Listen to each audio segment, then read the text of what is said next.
Wranglers. All right, we have a great day ahead of us. I am excited for my day.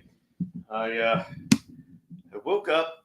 No, I didn't wake up. I was in this crazy dream state at 3 a.m. this morning, and I finally figured out what I was going to film today and how I was going to film it. So it was, I'm ready for the day.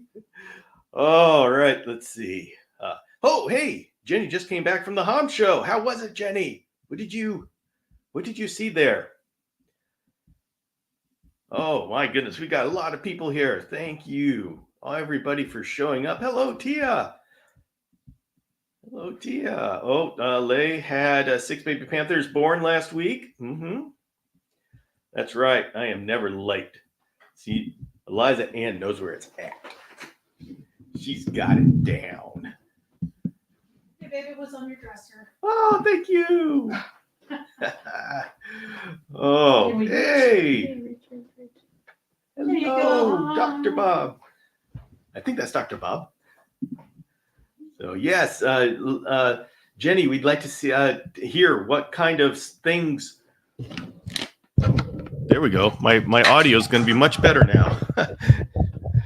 Jenny, what kind of chameleons did you see at the Hom Show? We all need to know. And all right, and it's today I am going to be drinking Zebra Knee Good Vibes coffee. This is special coffee that I got from the Tarantula Collective, Richard Stewart, who is an awesome supporter of this show. And this is the coffee that I am drinking today. It is good coffee. This is coffee that goes to support some of Richard does a lot of charities and supporting of other small businesses and such. Guys, even if you're not into tarantulas, the Tarantula Collective, Richard Stewart, is just an awesome guy. He's the kind of guy we need in our reptile community. And so, yes, I am here hawking his coffee, and this is not an affiliate relationship. I'm hawking this coffee because he's a great guy. And he does good things for our community. So if you like coffee, go to the Tarantula Collective and grab yourself some Zebra Knee coffee. It's pretty good. All right. We have, Lay, thank you very much. Really appreciate the support. Appreciate that very much.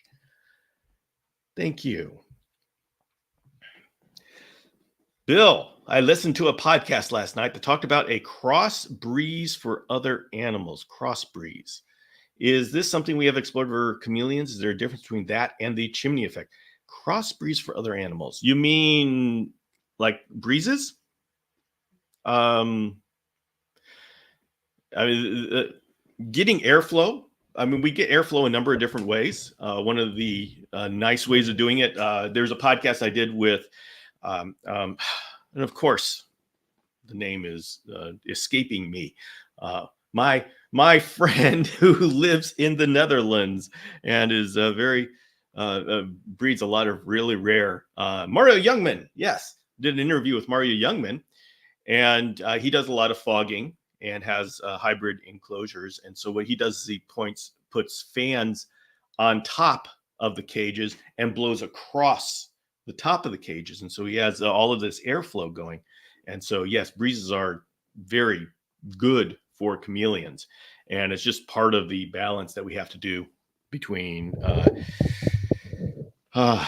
breezes, humidity, air exchange, and all that wonderful stuff.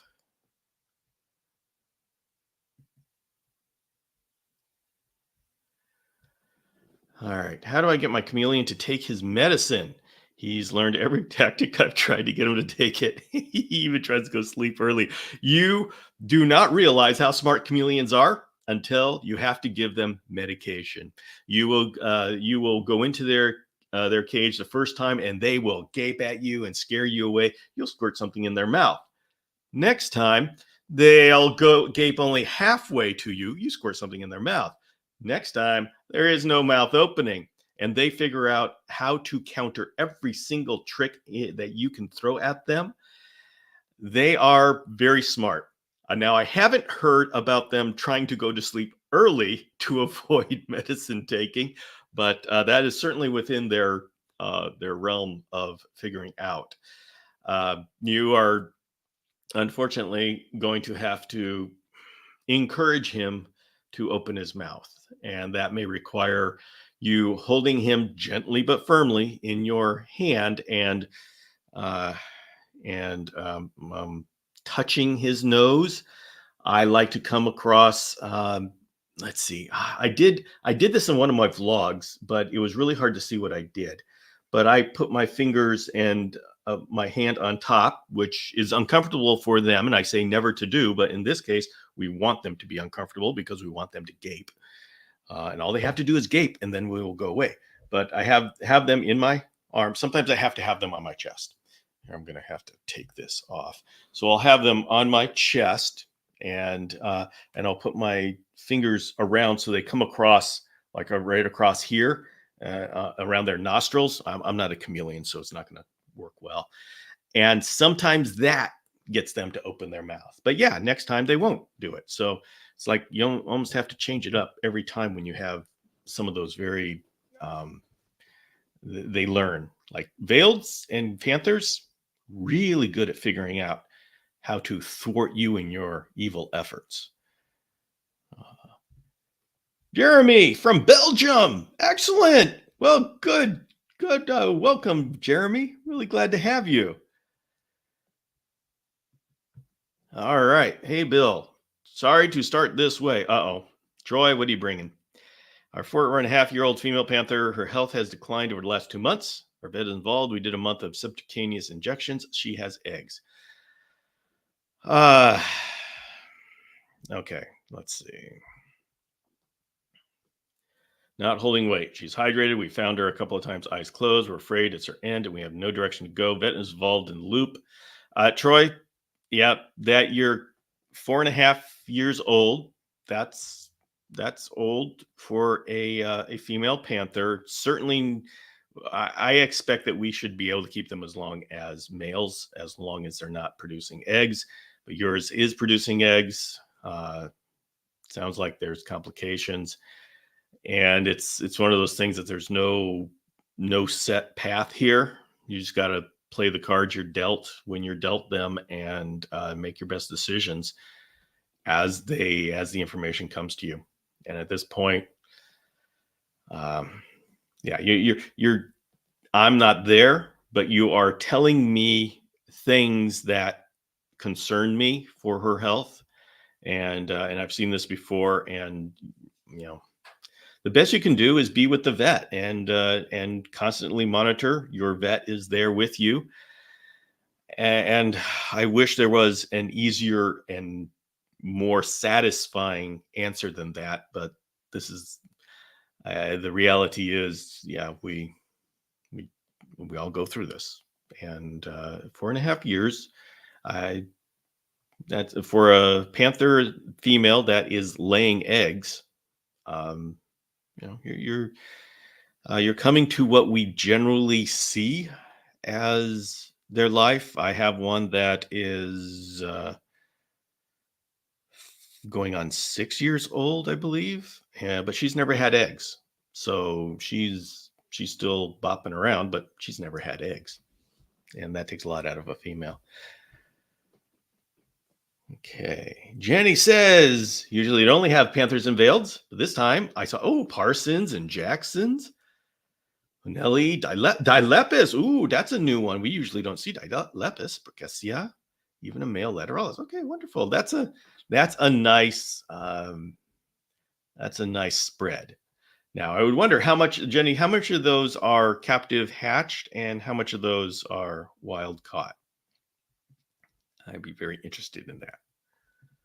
Well, hello, Animal Crew. Do I remember your name right as Bethany? I think I remember that right.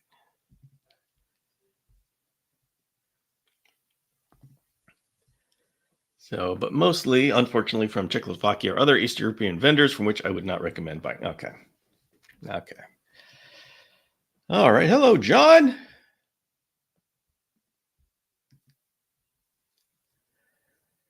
It's basically airflow. She talked about the cross breezes in the middle of the enclosure, from what I understand.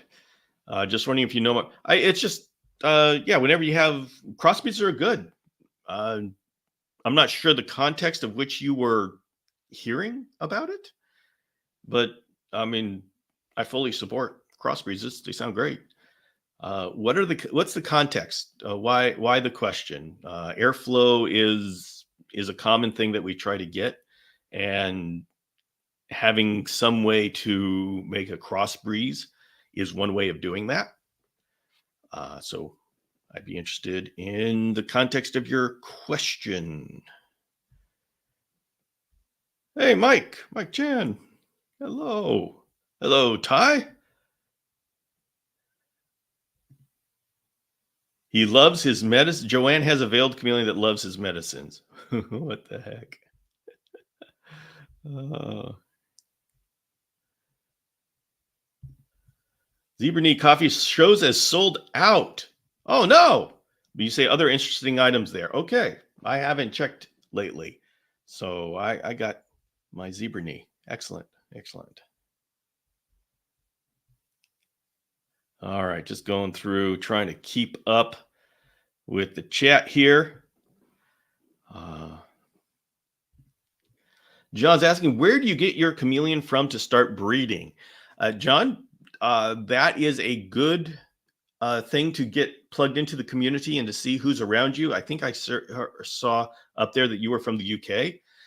There aren't as many breeders in the UK as there are in the United States, but there's certainly a community there that is active in breeding chameleons. And so get plugged into them and figure out which chameleons are available. Now, I don't, obviously, if you go to Hum, you can, or any reptile show, you can start getting some of the more interesting species, not more interesting, that's the wrong way of saying it, a more diverse selection of species. But I would also start off with something like a panther chameleon. That is the best thing to start. A panther chameleon or a carpet chameleon, but generally a panther chameleon, because those are easily found. They're great to give you a first breeding, but make sure that there's a market for whatever you breed. I don't know the UK market that well. The US market, veils are easy to breed, and I tell people don't breed them because they're very difficult to sell. If you're going to be breeding something, you want to make sure that you can find homes for the babies, and it's not just a given that you can do that. Like veiled chameleons, it's actually difficult to find homes for all the babies. Yes, we have people saying, I want a captive hatched veiled chameleon from a reputable breeder. That's 5 people. You have 50 babies. And so veileds are difficult. Panthers are much easier to sell, especially if you get the right genetics. And the number one thing I will say to somebody starting off breeding, spend the money to get the right genetics, get the best breeders possible, because the success of your breeding program, I mean, we can help you get the mating done. We can help you get the incubation. We can help you raise the babies up. It's the final step that destroys most breeders, and that is finding homes and a market for the babies that you have. Well, okay, if you hatch out 300 at once, that's the point that destroys most breeders. But the second one is finding a market for everything. So take care of that first. Make sure that whatever you are breeding, you know how you're going to sell those. And with panther chameleons, it's all in the genetics. So put the money up front, whether it's $500. I know it's not dollars where you are, but like in my case, if I have a choice between a $300 male and a $600 male, and the $600 male is just eye popping, it's worth it to pay those extra $300, because that's what's going to be selling the 20 to 30 babies that I'm going to be faced with in a year. So do not skimp on genetics when it comes to chameleons, because that will come to haunt you in when you want to sell the babies, and people say, oh, let me see what's the lineage, what's the father. So hey, Annabelle. Oh, hey, Misty Mountain fans. Hello, Yvette. Trying my hand at breeding silkworms. So far, I have clutches of egg. Oh, that's so cool. I only have a cocoon. Whoa.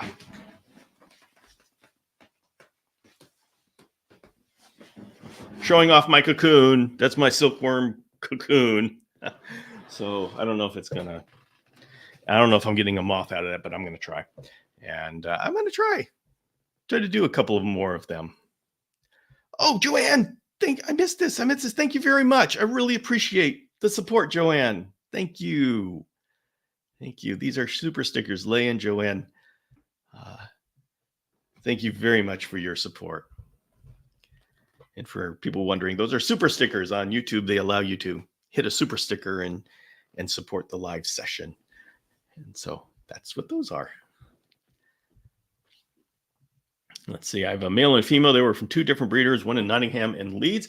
Okay, so Leigh has a little insight into the community in the UK. So good. Glad there is one to be worked with. Is there any species that is particularly long-lived? Parsons chameleons. I'm expecting them up to 20 years. Yep. Excellent, Troy. Yeah, this is going to be a tough time for you, Troy. But this is, yeah, we all know that's part of what we do here. My chameleon has been medication for almost 2 months now. Yeah, after 2 months, they figure it out. Yeah.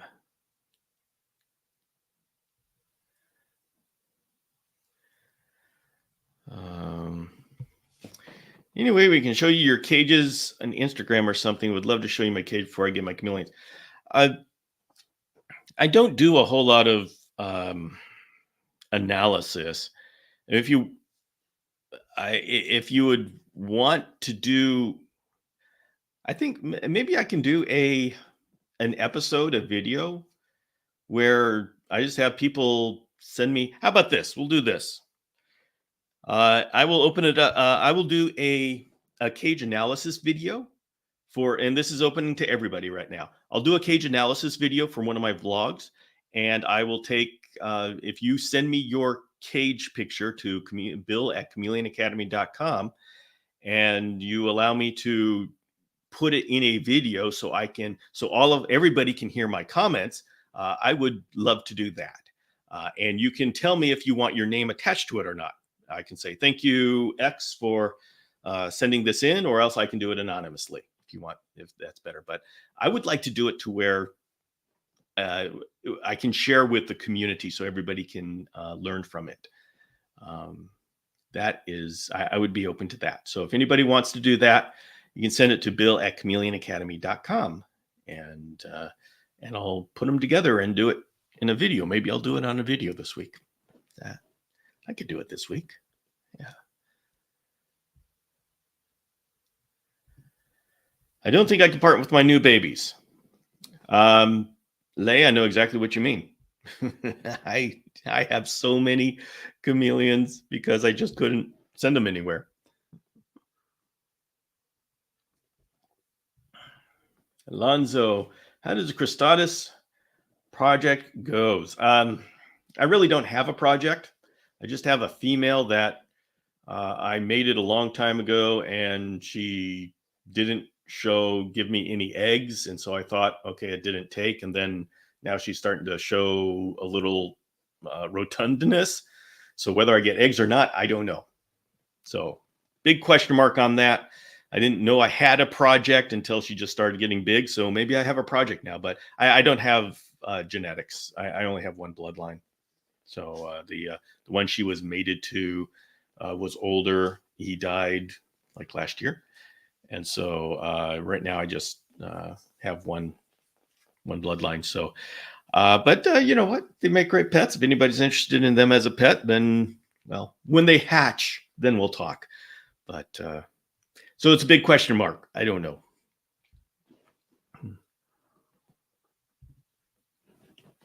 I was just thinking maybe it would be a good idea to add, talking about the cross breezes for those that need more airflow rather than buying fans. Oh, you're just talking about instead of doing an active, just having holes in the side for ventilation.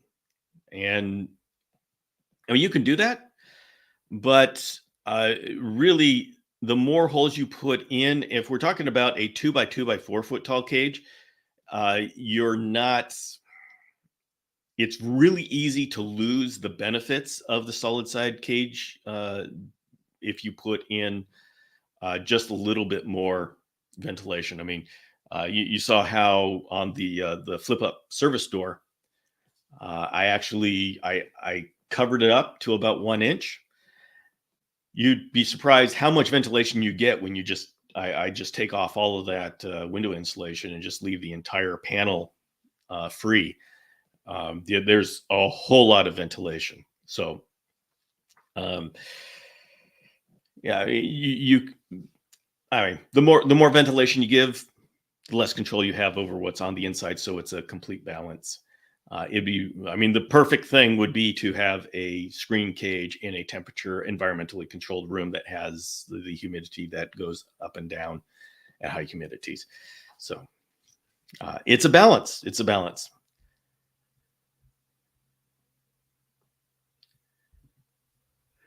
Stickers on all of them said it was captive bred, but as we say in German, paper is patient. I don't fully understand that, but I get the meaning.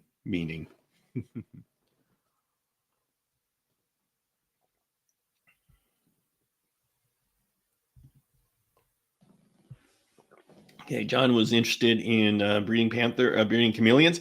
Definitely panther. Found a breed I like. I just wanted to see if there is different ones as well. You never have enough knowledge. Yeah, John, there's a lot of different breeds of chameleons.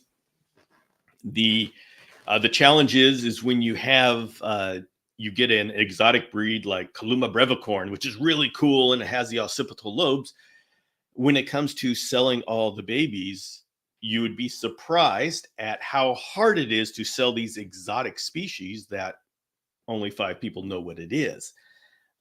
When you're having a breeding program, you need widespread understanding what the species is.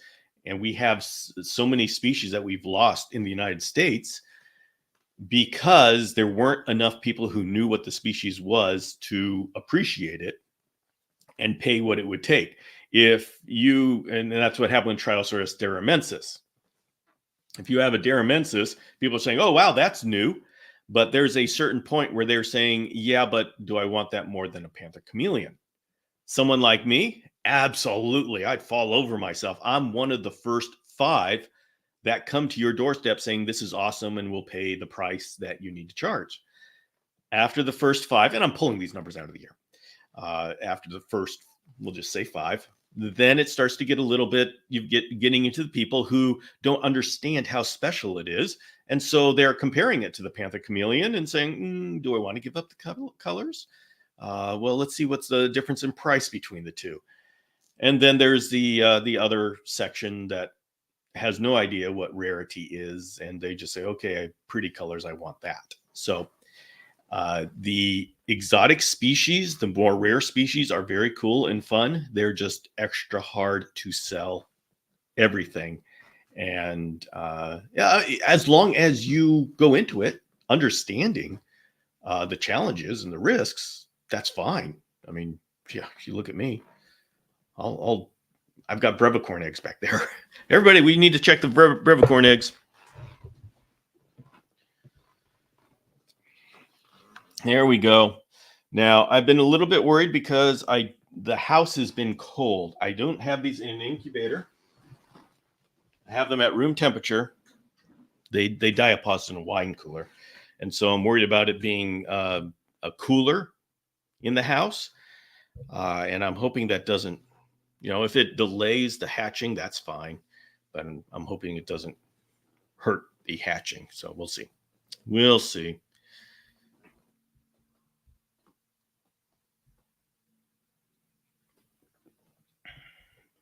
When a chameleon exhales loudly, does that mean no? That's a pretty good interpretation of exhaling loudly. They're either sick and having trouble breathing, or if they have exhaled loudly with intention in your direction, yes, that means no. Oh.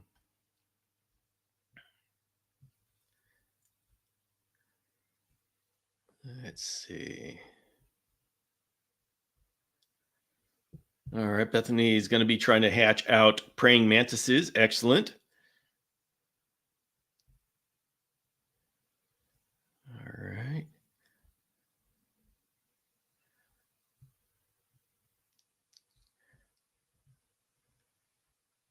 All right, I'm working through all of everybody's taking care of John there, telling him places to go. Excellent.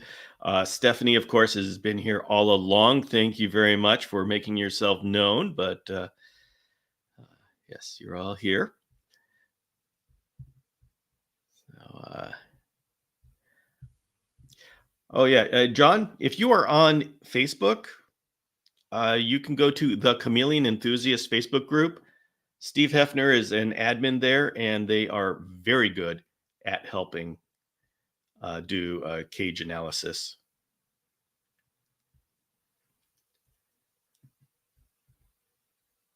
So let's see. All right, Nick, congratulations. Compani getting ready to lay. And for everybody asking, Nick is in the United States, so maybe next year, keep in touch with Nick, and he's gonna have what you got: carpet chameleons, jeweled chameleons, a lateralis, Compani. That's good. Things are getting better and better. I like that. Okay, Nate says, I did the service door covering, so only an inch is showing, and it made a huge difference for my nighttime humidity. Yeah. Generally speaking, yeah, I people generally have troubles keeping in the humidity. Yeah. Liza, and thank you very much. Thank you very much for that support. Appreciate it. My company eggs were infertile. Oh, Matthew, I'm sorry to hear that. It is a pain in the butt to get infertile eggs. I've had infertile Parsons eggs. I've had infertile first for minor eggs. I've had infertile Kaluma O'Shaughnessy. It's like, you just go, curses. Curses. We're working on Previcorn to show up. Yeah. What to do with overgrown hornworms? Well, if they finish their food, I'm not sure what to do with them. I would say just let them turn into moths and then see if your chameleon would like the moths. So. How big is an adult brevicorn? Yes, about the size of I'd say a little bit smaller than a male panther. But then again, I mean, male panthers actually get pretty big. Sometimes we don't see how big they are, but I would say, yeah, they're a little bit smaller than a panther male.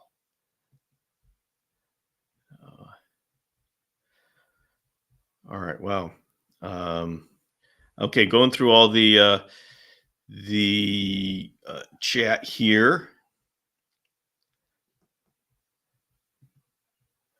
See, is it okay to move the brevi eggs around to show?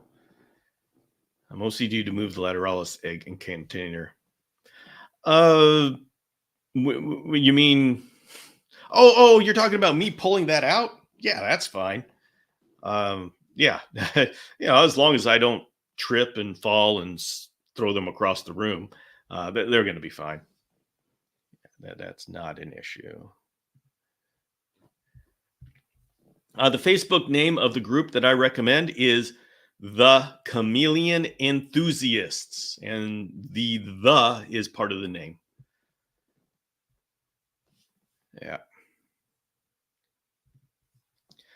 Matthew's asking the deep question of the day: what parasites actively seek out the host?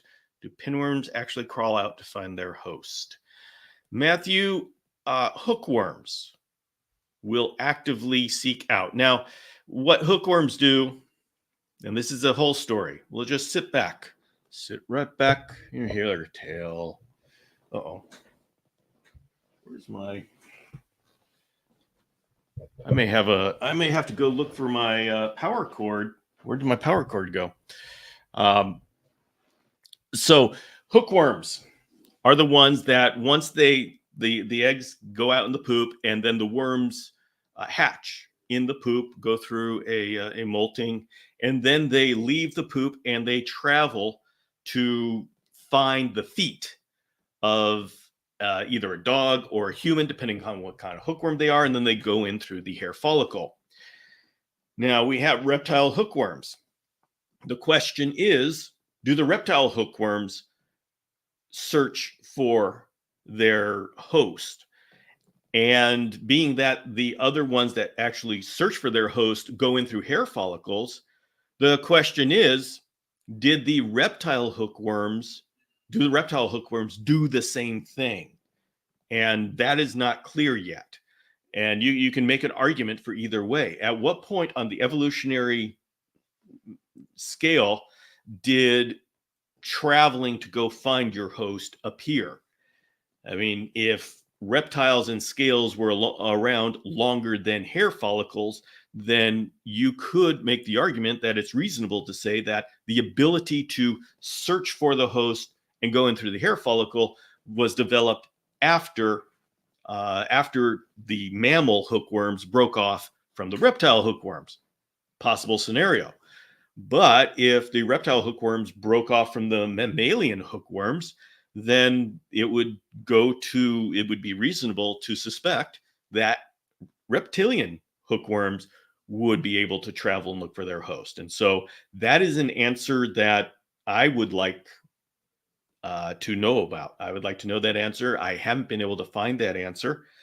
I have found some people believe that the reptile hookworms go find their hosts, but I haven't found why they believe that or if there's any study. That could have been just an assumption. So that is what I know. And good luck to us all. I would like to know because, yeah, if we find out that hookworms actually travel to find their reptilian hosts, that kind of changes everything, doesn't it? Because the human hookworms can travel 4 feet. Well, our cages are 4 feet, right? So that really changes everything. All sorts of fun things that we still need to learn. Oh, hey, Ron is 3D printing. Excellent. Let me see. You know what? I'm going to see if... give me a sec. Yvette, are you still watching this? If you are, everybody, I'm very sorry for doing this. Help me find my power cable. I came to my live without the power cable, and so I'm getting my wife's help. And hopefully she'll come. So let's see. Currently working with a pair of Campani and a trio of Peteri, starring slow with these ones. Excellent. 8 lateralis. Excellent, excellent. That is awesome. Oh, it's hookworm, not pinworm. Yeah, and Matthew, the chameleon hookworm is Oswaldo cruzii. And so Callicephalus is like the snake hookworm. And so we've got all sorts of fun hookworm names. But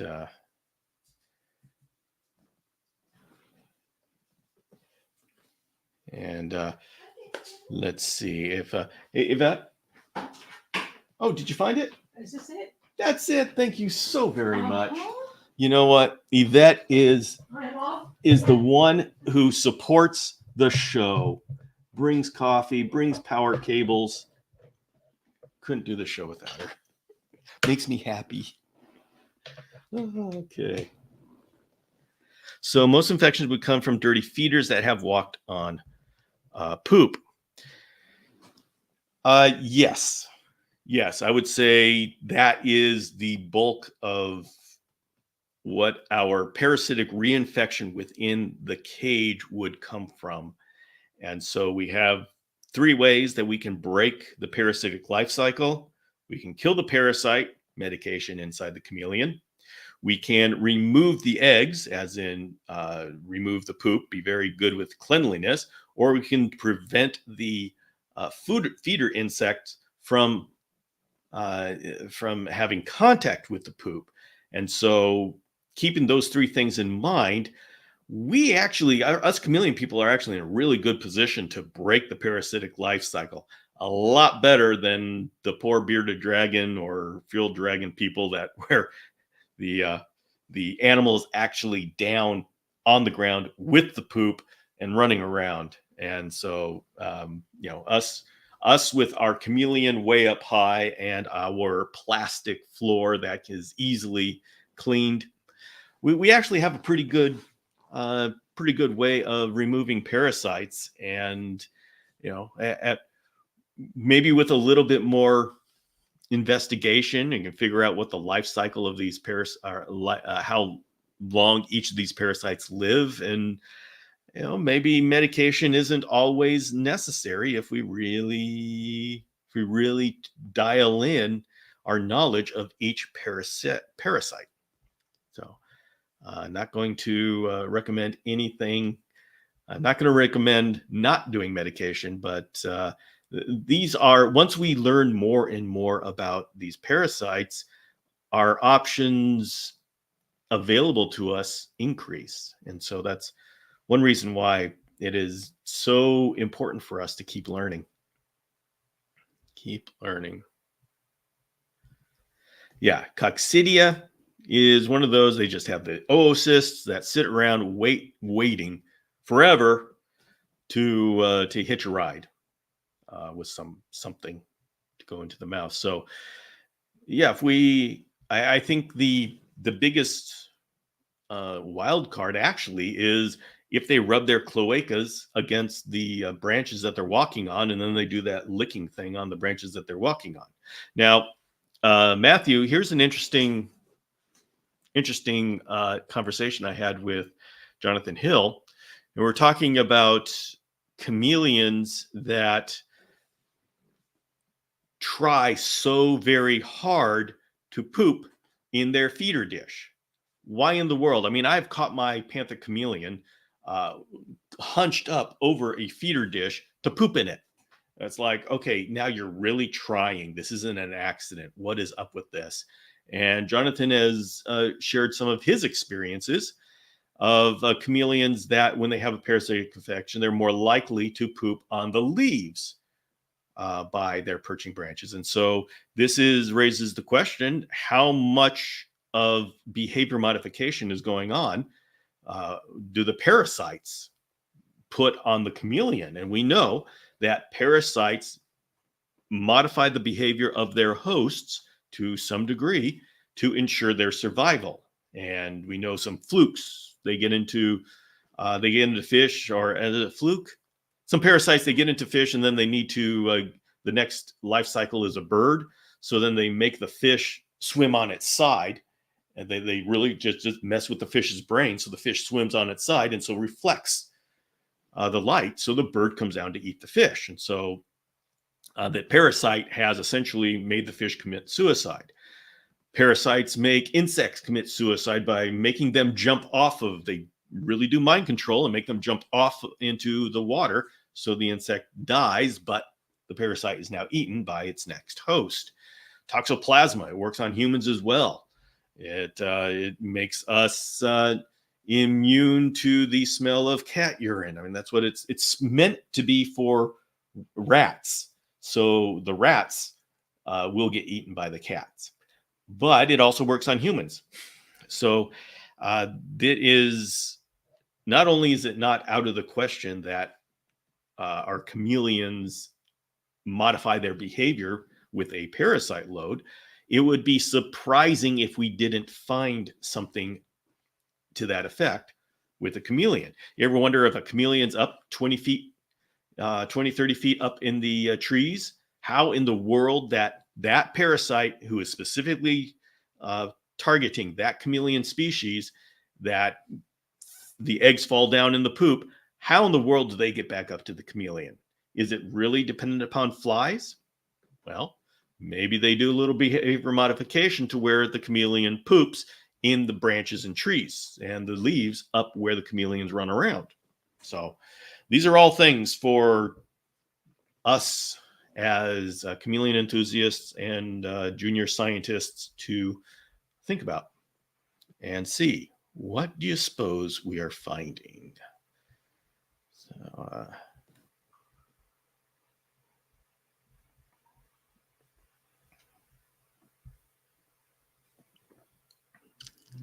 okay.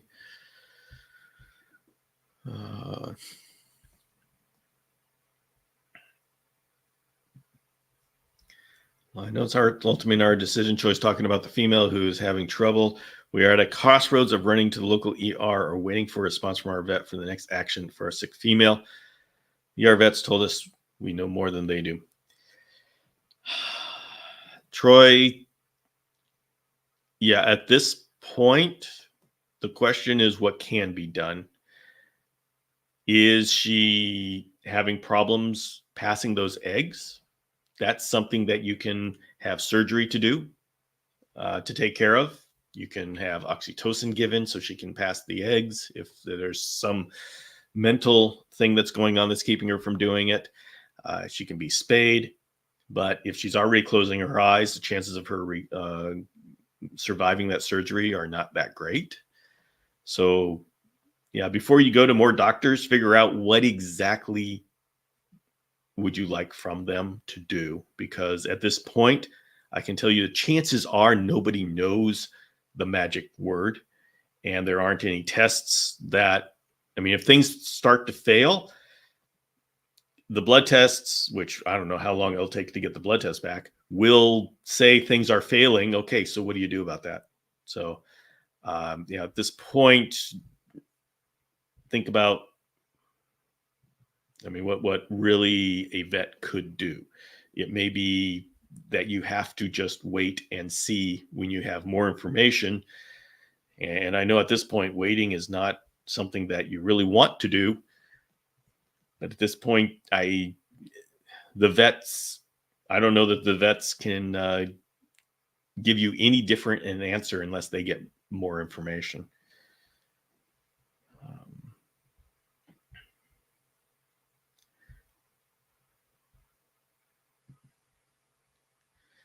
How to apply fogging at night in a large area, say 78 times 20 times 47. Use several outlets or just focus in one area. Use several outlets or just Jeremy, I would use several outlets. The idea behind the fogging is you would like the entire area to fill with fog.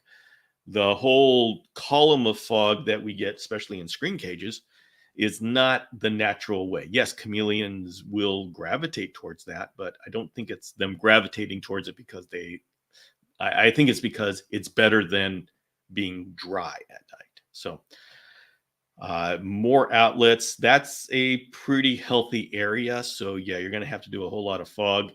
Jeremy, I don't know what's available in Belgium. In the United States, we have a place called House of Hydro that actually allows us to get a huge reservoir, and it has misting discs, that transducers, and we can get as many of those transducers and put them in a bin as possible, so we can get a whole fog bank coming out. And so if you have access to things like that, then I would say just maybe build yourself a huge fogger, because that is a nice size area. So yeah, but it's only 20 inches deep, so you may not need. Yeah, it may be a little easier than, yeah. So, but anyway, I would say build yourself a big fogger and have it come in through many areas. And the reason why I would say come in from many areas is you don't want this whole fire hose of fog coming out. That's chameleons do not like that. And if you do that during the day, they're going to run away from it. So you want it to build up in the cage. Matthew, so on your trip to Madagascar, did you see any babies in the wild? Yes, I did. Saw a lot of young Parsonite Christopher, young, lot of young, Furcifer ustuleti, And I saw just hatched for pardalis. So yes, definitely saw babies. Babies.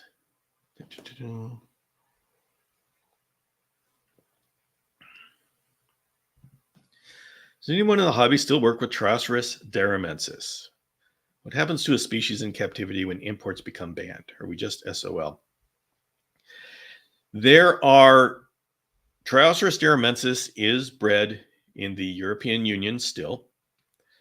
They are having a problem with diversity of bloodline diversity because there weren't a whole lot of bloodlines to start off with when imports stopped.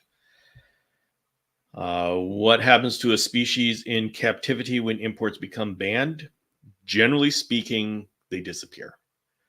Unless there is a serious breeding effort, they very quickly disappear. And that is a sad thing to happen, but it's happened over and over and over again. And if we continue not to establish species in captivities, it will continue to happen. So all of you who are working with lateralis, campani, keep doing it. Keep getting serious. I am going to be working with Kaluma O'Shaughnessy, me and my merry band of chameleon enthusiasts. And so hopefully we can establish those. But it takes time. It takes time, a lot of money, and a lot of effort because you bring in 2 pairs. Well, then that produces 1 captive bred bloodline. So you are now having to work with somebody else who's got 2 pairs to have 1 captive, unrelated captive bloodline, F1 bloodline. So you can see how you need a whole community working with this. This isn't if any of you decide, hey, I want to breed Kaluma, whatever, you can do that, and it's worthwhile doing that. But as far as establishing the species, it has to be a larger community effort to have any sort of longevity. And it's worth doing. It's worth doing. But boy, I've been trying different ways of establishing species in captivity, and I've learned a lot of ways. I've learned a lot on how to do it. I learned a lot on how it won't work. And so I'm still working on it. Hello, Patrick.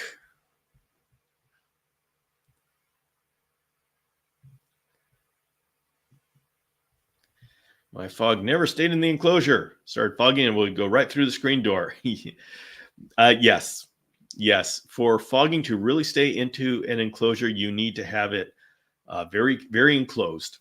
And if I am working with a 2x2 by 4 foot tall, I just have 1 inch of screen across close to the bottom. And that keeps fog in.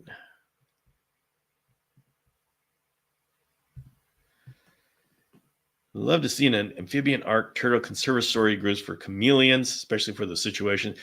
Yeah, that would be nice. And I don't know. The problem with chameleons is there's so many very cool species, so we get distracted. I am confident that if there are only 5 species of chameleons, those 5 would be established in captivity. I think the fact that we have tens upon tens, maybe 50 species that at least used to be available to us, we just get distracted and our efforts get diluted. And so I think chameleons, the awesomeness and coolness of chameleons has worked against us in that particular way. I mean, if I were king of the universe, I don't know, maybe I'd give just 5 chameleons and just say, all right, there you go. But continue, yes. So, all right, everybody. I am excited today because I am going to be putting branching and planting my arboreal L enclosure up there. And I am excited. This deep substrate. I'm going to get a 3-foot alocasia that I'm going to go up towards the top. I'm going to be putting in the golden pothos in the ground. So the leaves are literally going to be as big as my head. And so this is going to be a whole lot of fun.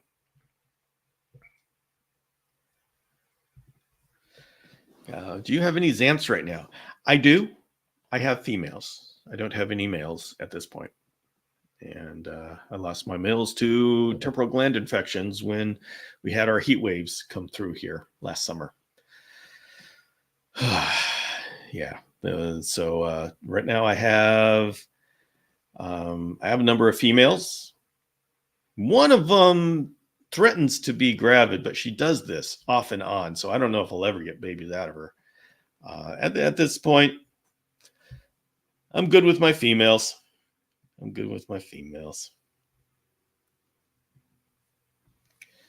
Bill, you think gut loading the food for the chameleon, way to go, or just supplements added to the feed? Oh, gut loading.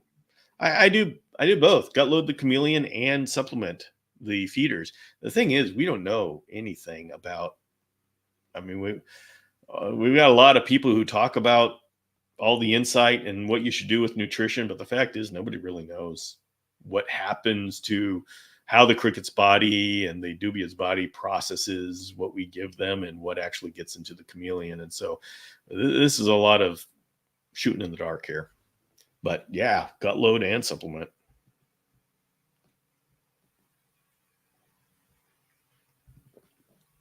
Oh, Satan, you got a 2.5-foot alocasia today. You are lucky. Wanted a compani and ended up with 4 peteri. Yeah. Peteri is a good, there's more and more people working with peteri. So that's a good choice. What species of alocasia did you decide on? They can be Amazonica. I'm going to be doing Amazonica.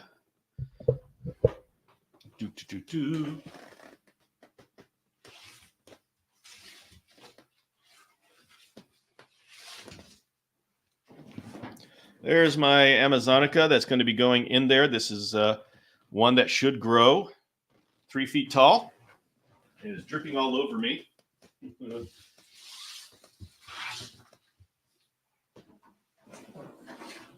Yeah. And the one, oh my goodness, the one that I got back there, I mean, you can see it a little bit. There we go. That's the, I think it's rubra. Is that alocasia? Is that rubra? Yeah, it's rubra. The one back there, it has some of the gorgeous leaves. And of course, the newest, most gorgeous big leaf is facing the back of the cage. Yep. Yeah, that is the problem. What I'm really liking about these larger enclosures that I'm working with is now I can work with alocasia and some of the larger plants, and they have some room to grow out. But I got to tell you, this one that I'm doing back here, I am getting myself in trouble right off the bat by putting in that pothos. I mean, this is going to be the satin pothos is going to be the one that gives the most cover, but I'm going to be putting pothos into the ground. And once you give pothos ground cover, I mean, that's a 60-foot vine. So I will be pruning that to keep it from totally taking over the entire enclosure. Oh, Matthew, you got begonias. Oh, yes. I've got maculata, the angel wing, that I have actually used in my Brucessia enclosure. But I hear that they don't like to be misted on. Is that correct? I've been wanting to get into begonias and put them into my chameleon enclosures, but I'm still working on figuring out their needs. And of course, with me right now at this point in my life, I judge which plants I get involved in based on whether they would do well inside a chameleon enclosure. Yeah, you got Maculata. Maculata is a cool one. People, and of course, people who don't know begonias are saying, "What the heck are they talking about?" Yeah, that's what happens. Every little corner of the natural world is just an entire world in itself. So, yeah, and Matthew, I've had it to where it gets misted every day, and it seems to be doing fine. So Maculata, I can say, does do well. I don't know the rest of them though. But all right, a lot of begonia fans here. I have just begun getting into begonias. I'm just right now embracing my alocasia addiction. So yeah, people, when you're involved with chameleons, you get attached to all these other things, and every single one of them is a rabbit hole that you just go deep and deep and deep into. Oh, the alocasia world has their obsessed people. The begonia world has their obsessed people, and it's like it's everybody has these different characters in their play. And we in the chameleon world, yep. I know a lot about chameleons, but take me to uh, one of these other, like the iguana world or monitor world, and I don't know what I'm doing. I don't know what I'm doing. So, all right, everybody, it is coming to the end of the day. Is there any other? Oh, hey, philodendrons. You like the Mexicanium?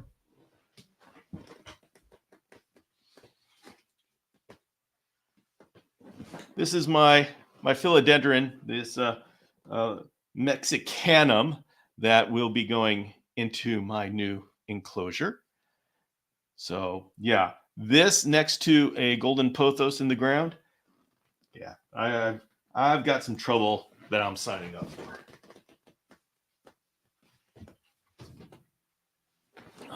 So Calatheas. Yeah, those are pretty cool too. Next, you have begonia addiction. Oh boy, yeah, we all got a lot of stuff. So yeah, so everybody else, you can see how we all how we all gravitate and we get nerdy about all these other things. And yes, I know most of the varieties of the pothos, and um, and and a whole lot of different kinds of Tradescantia. So it's amazing. And I'm even, yeah, you know what? I even know species of hookworms. So you get to know a lot in this chameleon stuff we do. Uh, oh, okay. All right, Dom. That is good. Okay, I am good with that. So, oh, Matthew, thank you very much appreciate that. So, all right, everybody, it is coming to the end. I want to thank you very much for spending your Saturday afternoon with me. It's always fun touching in with the chameleon community. The next, I will be here. Of course, I'm going to be working on tomorrow morning's vlog and 5 a.m. in the morning, every morning. And the next time I'll be live is going to be next tomorrow, actually. Tomorrow at 5 p.m. Pacific time for Chameleons and Coffee. Not Chameleons and Coffee, Chameleon Chore Night. And I got to do the fruit fly cultures. I did really good with all the talking and getting fruit fly cultures done. For those of you who come to that, you remember that 2 weekends ago I got absolutely nothing done. I ended up talking the entire time. So that's the next time I'm going to be live. And other than that, I think we're set.